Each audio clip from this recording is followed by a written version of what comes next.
one of the people featured in your film, and I didn't write down her name, I apologize, but she came here from North Korea, and she talks about some of the. It almost reminds me of when Ayn Rand came to America, 50, 60 years ago, and starts pointing out, wait a minute, these are tactics being used over in Russia, and she points out some of the stuff in North Korea, and I went on and did a little bit of research.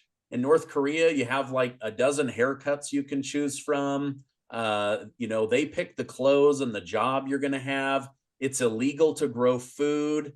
They spy and rat each other out if they've eaten too much. What was this young lady's name, and what was the part of interviewing her that maybe made it into the film or didn't make it into the film that stood out to you the most? Her name is Yeonmi Park. She's a young woman in her 20s, and she's one of the few people that has gotten out alive from North Korea. There are tens of thousands of people who have tried to get out. Only a handful, like she gave me the number, it's something like 110 have successfully done it. In her case, she was smuggled out by missionaries who took her to China, and then ultimately she got to South Korea, and then she came to America, and she actually enrolled at Columbia University. The thing that I found so striking is she said at Columbia, she saw the same kind of mind-numbing indoctrination going on of students that goes on in North Korea. And by the way, on the same ideology.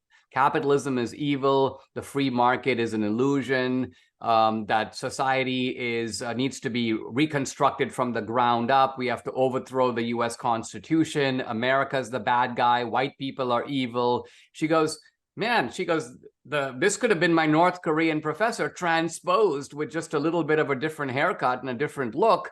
And then she started pointing these things out, and they accused her of being brainwashed. They go, you're brainwashed.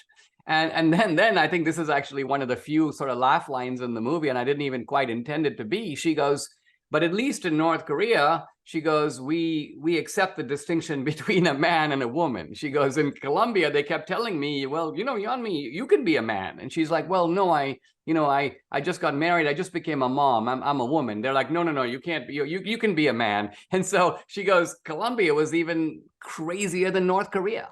Yeah. Boy, it's amazing the last, 10 days to see in Columbia, Yale, Harvard, all of these billionaires and wealthy people pulling their money out because they're allowing anti-Semitist, gatherings and things like that. That's just a sidebar, but it's been fascinating to me where it's like, hey, listen, if the school's not going to do this, then we're going to get names. You guys are never going to work on Wall Street. Don't bother applying for a CPA job. All of a sudden that cancel culture got flipped on the group that normally does the canceling. I found that to be somewhat ironic. It's interesting on so many different levels.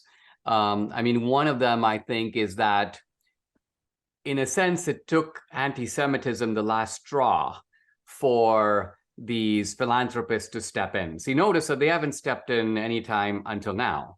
And in fact, when Larry Summers, the former president of Harvard, was like, oh, I'm so grieved. He's like, I don't even recognize Harvard. This is not the institution to which I've devoted my adult life. I'm thinking, well, yeah, I get it. But you know what, Larry? You've been the president of Harvard. You have been one of the most influential people in that institution over the past 25 years. Guess who enabled the environment that Harvard has become? Who did not object when conservative professors were rooted out? Who allowed the left to create a full takeover of the institution? Who allowed the establishment of an anti-colonial ideology that basically sees white guys and any ally of the United States as the bad guy? You did. You were part of that. You at least you didn't speak out against it until now. So now at the late stage, when all of this comes to fruition, and now you see that these people, even though the same people who have been, complaining about microaggressions and that guy didn't use my pronouns and I feel threatened, suddenly become cheerleaders for Hamas, rape, murder, and mass terrorism. The chickens have come home to roost, so to speak, and now you're horrified. But I'm sorry to say that you, in a sense, have been part of the problem.